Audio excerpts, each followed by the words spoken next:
Welcome to in-laws kitchen. இன்றைக்கி நம்ம in-laws கிச்சனில் என்ன பார்க்க போகிறோன்னா, இந்த கிளைமேட் வந்து ரொம்ப மோசமாக இருக்குது இப்போ.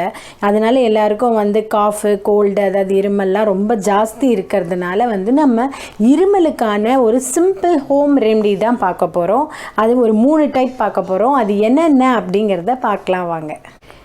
இது பேர் அதிமதுரம் அப்படின்னு சொல்லுவாங்க. இதோ இப்படி இருக்கும். இது வந்து நாட்டு மருந்து கடையில் கிடைக்கும். இந்த நாட்டு மருந்து கிடைக்கும். இந்த அதிமதுரத்தோட டேஸ்ட் எப்படின்னா எப்போவுமே ஸ்வீட்டாக இருக்கும். அதனால் நமக்கு ஒன்றும் டேஸ்ட்டு வந்து வித்தியாசப்படாது. இதை வந்து என்ன பண்ணணும்னா, இந்த அளவு கொஞ்சம் தட்டி எடுத்துக்கணும். இந்த அளவு எடுத்துட்டு நம்ம வந்து வாயில் இருமல் ஜாஸ்தியாக இருக்குது அப்படிங்கிறப்போ, இருமரும் அப்படிங்கப்போ இதை வாயில் போட்டு அப்படியே அடக்கிக்கணும். இதை வந்து அப்படியே கடித்து மென்று சாப்பிடக்கூடாது. நல்ல ஓரத்தில் ஒதுக்கி கொஞ்சம் கொஞ்சமாக மென்று அந்த உமிழ்நீரோடு சேர்த்து முழுங்கணும். அப்படி முழுங்க என்ன ஆகும் அப்படின்னு சொன்னால், அந்த இருமல் கண்ட்ரோல் ஆகும். ஏதாவது புண்ணு ஏதாவது இருந்தது த்ரோட்டில், அந்த இரிட்டேஷனால் கூட இருமல் வரலாம். அந்த இரிட்டேஷன் இருந்தது, அந்த புண்ணு இருந்தால் அதுவும் ஆறிடும். அதோடு இல்லாமல் சளி இருந்தால் கரைஞ்சிடும். இந்த அதிமதுரம் ரொம்ப பெஸ்ட். இது ஸ்வீட்டாகவே இருக்கும். அதனால இந்த அதிமதுரத்தை சாப்பிட்லாம். இது நம்பர் 1. இப்போ நம்ம செகண்ட் ரெமெடி பார்க்க போகிறோம்.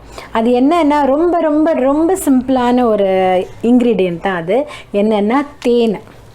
இதில் வந்து ரொம்ப முக்கியம் என்ன அப்படின்னு சொன்னால், இது ஒரு சுத்தமான நல்ல தேனாக இருக்கணும். இது என்னென்னா, இந்த தேனை வந்து இருமல் இருக்கும்போது நல்ல ஒரு ஸ்பூன் எடுத்துக்கோங்க. எடுத்து அப்படியே டபக்குன்னு குடிக்காமல் கொஞ்சம் கொஞ்சமாக டேஸ்ட் பண்ணி முழுங்கிட்டே இருங்க. இது வந்து அப்படியே த்ரோட்டு ஃபுல்லாக படணும். கொஞ்சம் கொஞ்சமாக படணும். எந்த ஒரு பொருளுமே வந்து அப்படியே டைரெக்டாக போனால் நமக்கு பலனே இருக்காது. நம்ம உமிழ்நீரோடு சேர்ந்து முழுங்கும் போது தான் அதோட பலன் வந்து பன்மடங்காக இருக்கும். அதனால் கொஞ்சம் கொஞ்சமாக இந்த தேனை வந்து டேஸ்ட் பண்ணி 1 ஸ்பூன் சாப்பிட்லாம்.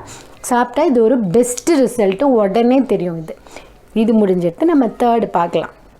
இந்த 3rd ரெமெடி என்ன அப்படின்னு சொன்னால், இது ஒரு சிலருக்கு இருமல் வந்து எப்படி இருக்கும்னு சொன்னால், பகல் ஃபுல்லாக நல்லா இருப்பாங்க. எப்போ படுத்துக்கிறோமோ படுத்துட்ட உடனே ஒரு ட்ரை காஃப் வரும். அந்த காஃப் வந்து நம்மளை ரொம்ப தொல்லை பண்ணும். தூங்கவே விடாது. நல்ல தூக்கம் வரும், தூங்கவே விடாது. அப்போ கொஞ்சோண்டு நம்ம தண்ணியோ எதையோ பண்ணி தொண்டையை நனைச்சி ஈரம் பண்ணோன்னா தான் அந்த காஃப் நிற்கும்.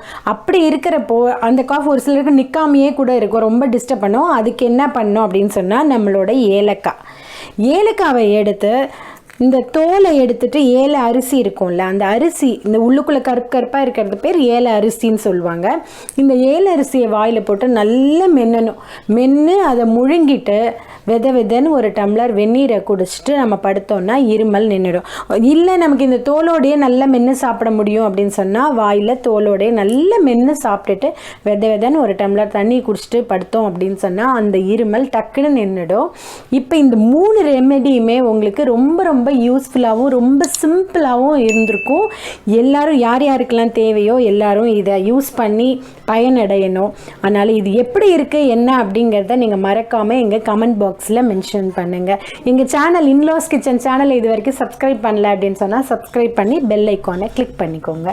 இந்த வீடியோ உங்களுக்கு ரொம்ப பிடிச்சிருந்ததுன்னா லைக் பண்ணுங்கள், உங்கள் ஃப்ரெண்ட்ஸ் கூட ஷேர் பண்ணுங்கள். நான் உங்களை நெக்ஸ்ட் வீடியோவில் வந்து பார்க்குறேன். அது வரைக்கும் பாய்.